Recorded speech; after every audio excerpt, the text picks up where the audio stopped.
جٹ صاحب کیا کوئی ایسی آفر ہوئی؟ یہ بار بار کیوں آپ کی جماعت سے آتا ہے کہ بنی گالا چلے جائیں، باہر چلے جائیں؟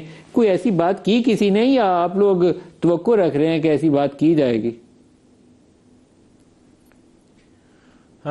ملک صاحب، میرا خیال ہے کہ یہ ساری لب لباب ایک ہی بات ہے کہ اس وقت اگر ان کی جان چھوٹنی ہے نا تو وہ اپنا اڈیالہ جیل سے ہی چھوٹنی ہے. یہ تو طے شدہ بات ہے.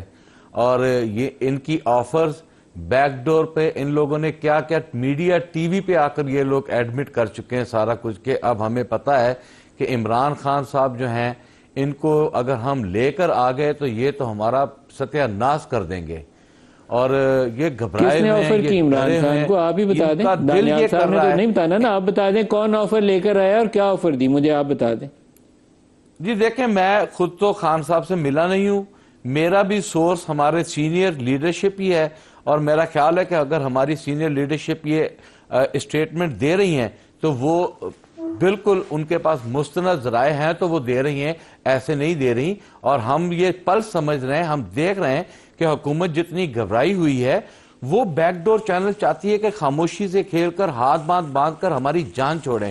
ان کو یہ پتا چل گیا ہے کہ خان کی جو رہائی ہے وہ ان کی سیاسی موت ہے، وہ ان کی سیاسی موت ہے، اس سے وہ بچنا چاہ رہے ہیں. ہم یہ چاہ رہے ہیں کہ ہم آپ کی سیاسی موت بھی نہیں ہونے دیں گے، اور ہم چاہتے ہیں کہ ہم آپ کے ساتھ بیٹھ کر پاکستان کو اس ٹریک پہ لیں جو حقیقی معنوں میں پاکستان ڈیزرو کرتا ہے. بس ڈر اس بات کا ہے ان لوگوں کے.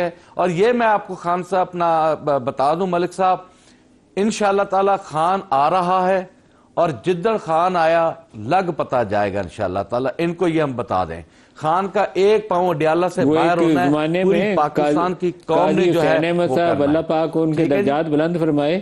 تو وہ نعرہ لگایا کرتے تھے ظالموں قاضی آ رہا ہے، ظالموں قاضی آ رہا ہے. تو وہ پھر انتخابی نتائج کے بعد پتہ چلا کہ قاضی صاحب نہیں آ رہے. تو وہ والی صورتحال آپ کے ساتھ نہ ہو جائے، اس لیے آپ اپنی سیاست تھوڑی بہتر طریقے سے پلان کریں.